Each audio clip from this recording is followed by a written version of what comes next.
嗨，大家好，欢迎来到值得去。那么之前呢做了一期牛油果10生苗的视频，收到了非常多的留言，看来大家对牛油果的种植十分感兴趣，所以今天呢就详细的跟大家分享一下如何用一颗种子培育出可以开花结果的这个牛油果果树。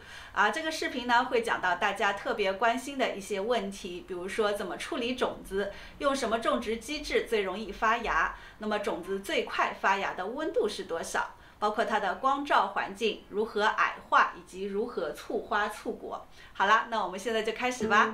把一个长得饱满的漂亮的牛油果对半切开。有些朋友觉得牛油果很难切，皮太硬，肉太软。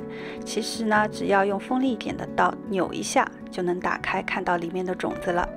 我喜欢用刀在果核上劈一下，然后一扭，种子很容易就拿出来。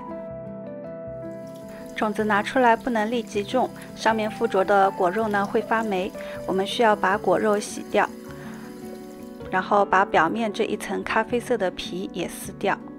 有时候肉眼看上去种子洗干净了，但摸上去还是滑溜溜的。如果就这样进行水培的话，还没有等发芽，种子就长绿毛了。去掉这层皮之后呢，可以大大的减少发霉的情况发生，那么发芽率呢也会提高很多。牛油果的种子可以水培，也可以土培。水培的好处是可以观察根系的生长，这是一个非常有趣的过程。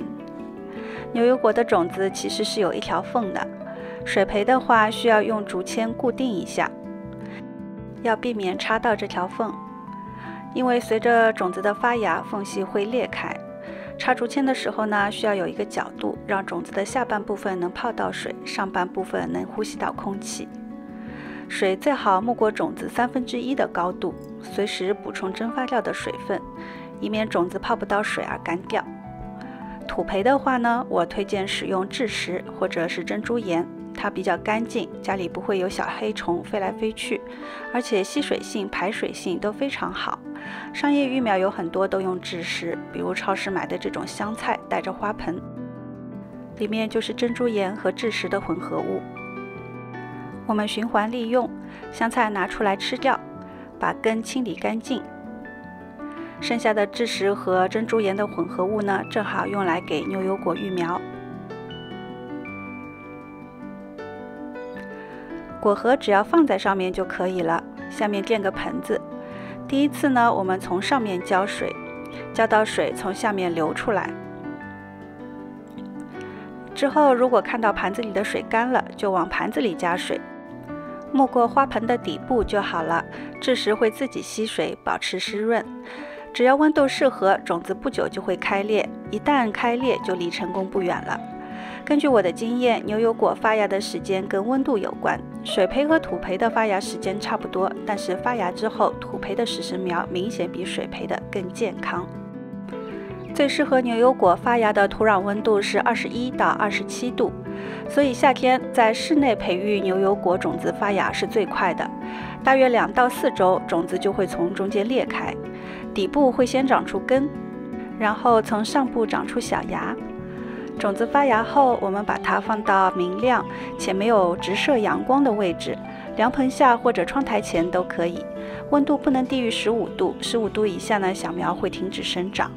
牛油果其实非常适合作为观叶盆栽放在室内，尤其如果你所在的地方冬天很冷的话，把牛油果种在室内有光照的房间是最好不过的了。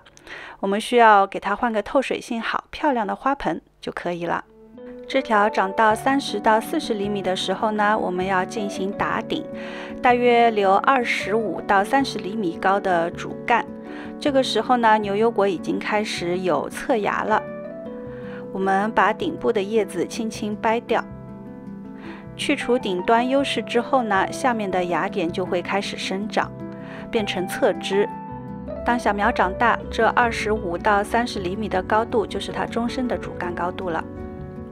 如果你的种子是水培的，那么打顶之后的3个星期之内要把小苗移到土里，因为水已经无法提供侧枝与新叶生长所需要的养分了。种的时候呢，把根系舒展开，覆土到种子大约1/3的高度。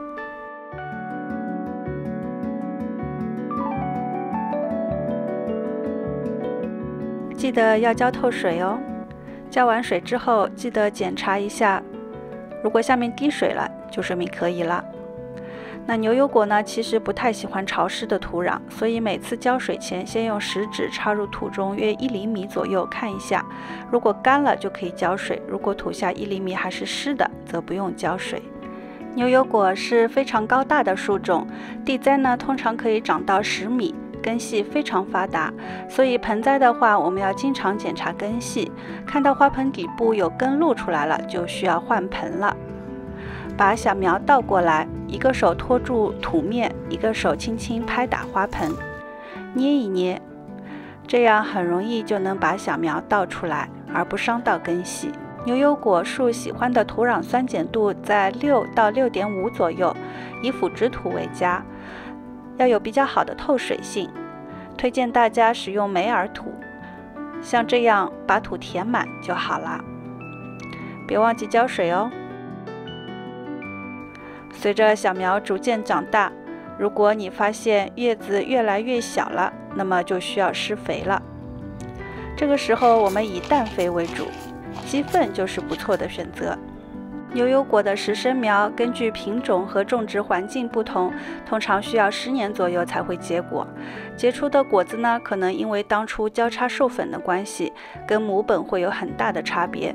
所以如果想要牛油果结出想要的品种，嫁接是最好的方法了。嫁接还能大大缩短果树的幼年期，提前进入开花的阶段。